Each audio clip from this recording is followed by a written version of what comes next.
Mental health was the focus on the campaign trail today, but as the PM dropped $1 billion boost, one of our top Aussie docs dropped a bomb, claiming one of the most common mental disorders is becoming a fashion statement.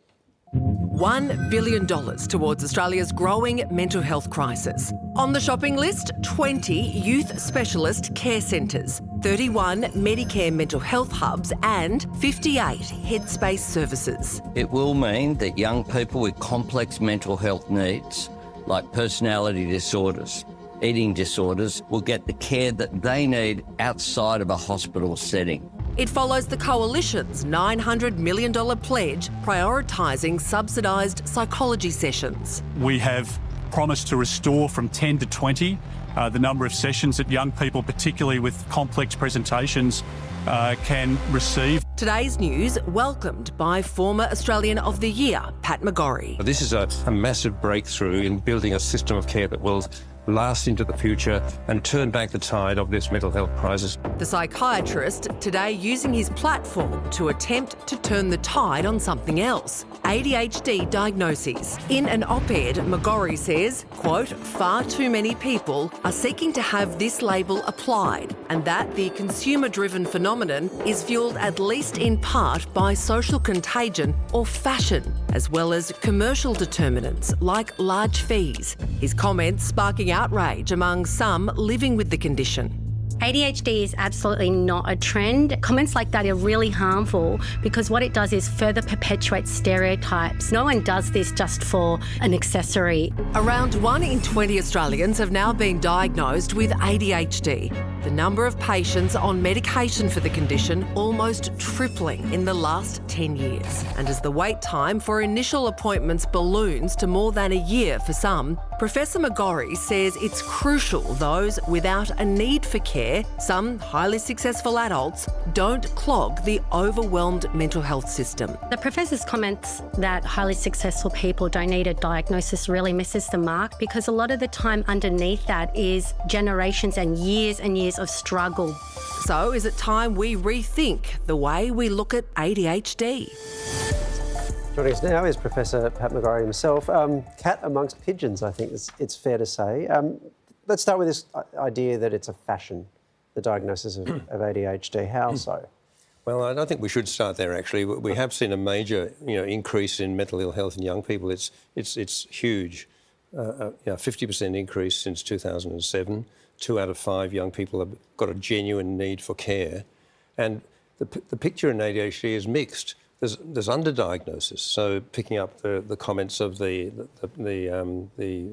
person that's from the ADHD advocate, it's true. I mean, I work in Headspace.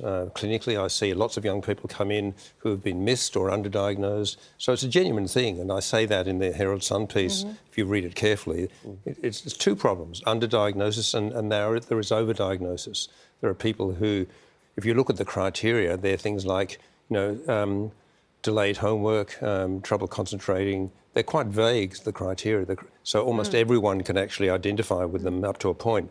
So it's a spectrum. It's a spectrum in the community. And at the severe end, you can diagnose it as a mental disorder, which impairs your role functioning and your relationships. That's the criteria for a mental disorder. But you've got a lot of other people that are seeing these features and criteria and identifying with them, but they actually are functioning quite well and they don't need treatment. Yeah.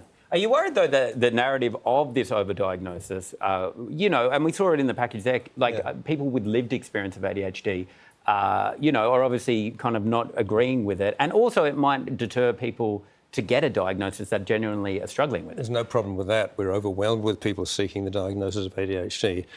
3 years ago, working in Headspace, I might see 1 or 2 people in a new session of working in the Headspace Centre.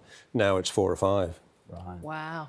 So do you think the prevalence, you said since 2007, this massive increase? Yes.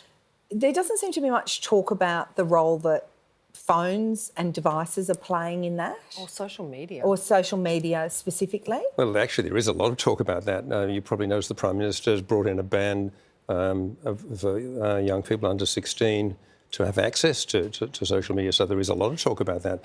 And we wrote a whole issue of the Lancet of Psychiatry journal last year looking at the mega trends that are causing this this rise in mental illness in young people. And social media is one of those trends, but climate change, housing costs, student debt, a whole range of socioeconomic forces are really what's underpinning it much more than social media. Although social media is a harmful force too. Yeah, look, your piece was really nuanced and I urge everyone to read it. And in it you discuss the commercial factors that are at play as well, that psychiatrists are almost incentivised by high fees and then are more likely to give a positive diagnosis. How do you stop that? Well, if you look at the way it's been structured, you have to have a psychiatric opinion as a gateway to accessing the treatment. So that means there's a market for it, and people are exploiting that market. That's what concerns me.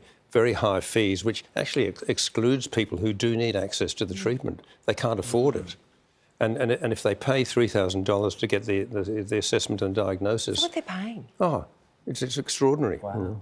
And if you're paying that much money and you don't get the answer that you want, you're going to be pretty upset. And very, very few clinicians will actually refuse to give the diagnosis under those conditions. So we're seeing a distortion of the normal clinical process here.